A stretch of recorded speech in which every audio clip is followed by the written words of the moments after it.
What is it, guys? It ain't yeah, boy.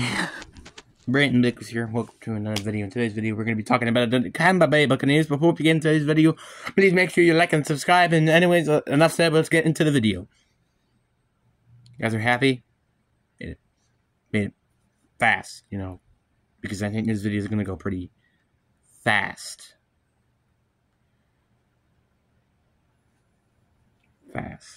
Anyway, so the Tampa Bay Buccaneers, the Buccaneers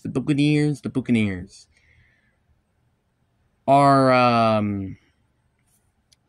for some reason, an underrated team to talk about. It's kind of weird to say that because it's like, didn't they win a playoff game last year? It's like, well, how are they underrated?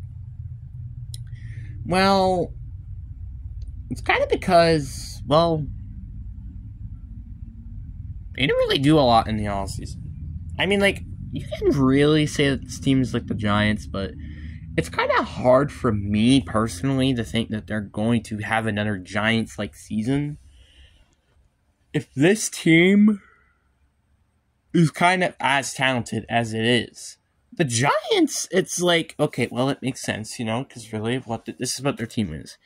Daniel Jones, Saquon Barkley, Andrew Thomas, Kayvon Thibodeau,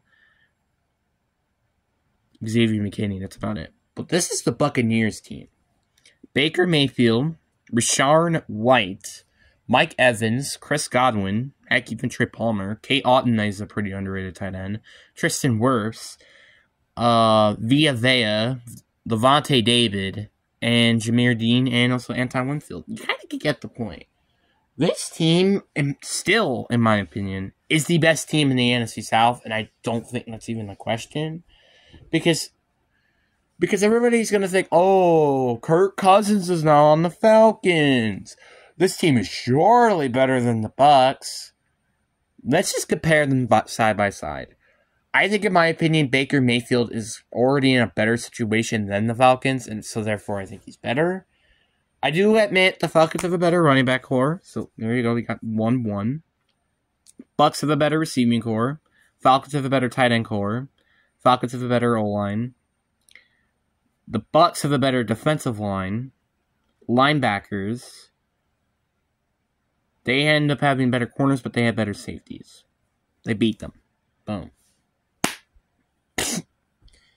And also, I don't really like both head coaches. I don't like Todd Bowles. I think he's a good defensive player, like in terms of defensive coordinator, but not a good head coach. And Raheem Morris, you don't know what he is.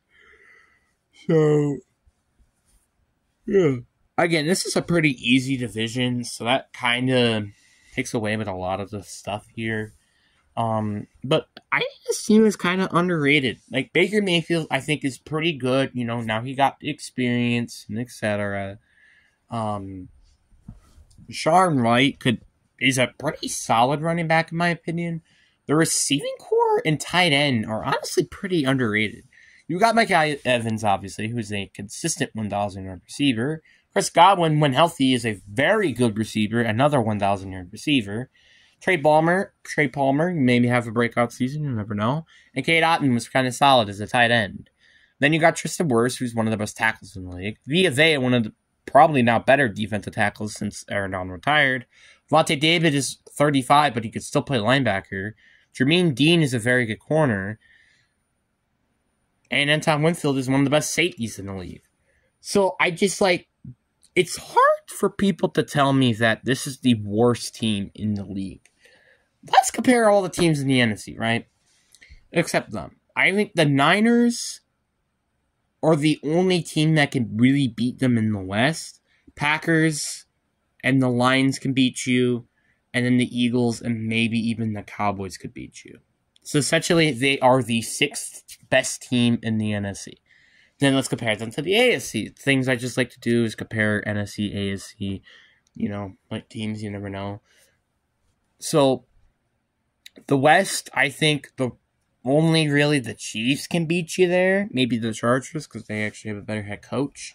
I don't think the Raiders do, even though I think the Raiders are maybe better, to be honest with you. The North, I think every team in the North except Pittsburgh. Actually, yeah, I think every team in the North. The Texans are going to beat you, but I think that's about it. Like, I think Jacksonville, they could beat. Indianapolis, they can beat.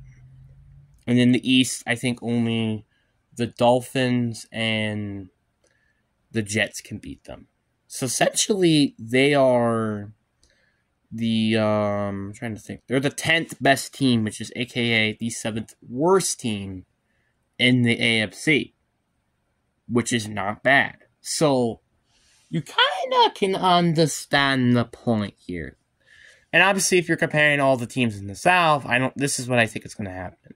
They either split the series. I believe that they're going to split the series with the Falcons, split the series with the Saints, and sweep the series against the Panthers. That's what I think is going to happen. Which that already gives you 4 out of 2 wins of the season. So that's pretty good.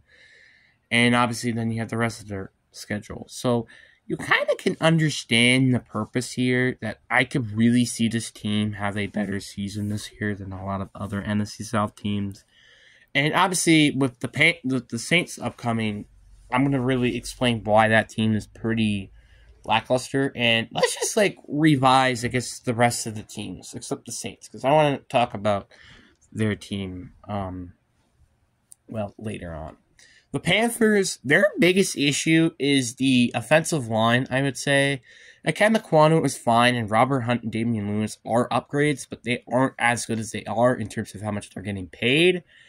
And also, you can also say their edge rushing is also pretty ass, which they don't really have any good edge rushers. The Falcons are one of the most overrated teams with not a very good front seven and a pretty okay secondary if AJ Terrell and Jesse Bates can both stay healthy. Which is, again, if they could stay healthy. And then you also got a pretty lackluster offense, with Kirk Cousins not having a Justin Jefferson, Jordan Addison, TJ Hawkinson receiving core, where you have Drake London and Kyle Pitts. Running backs are pretty good with Tyler Algier and BJ Robertson, but that's about it.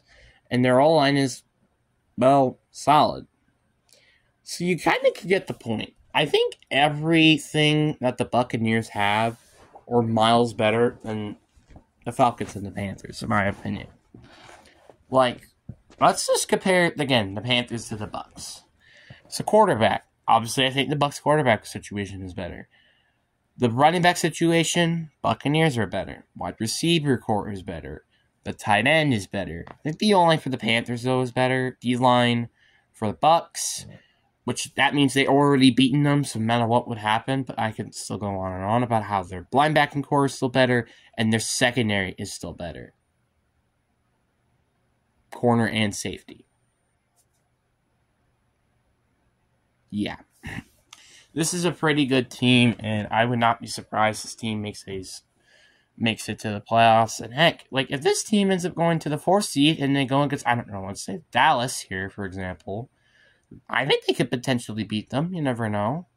So, there's a chance here. There's a chance that this team can actually be pretty good, I think. But anyway, guys, I really do hope you guys enjoyed this video. Peace.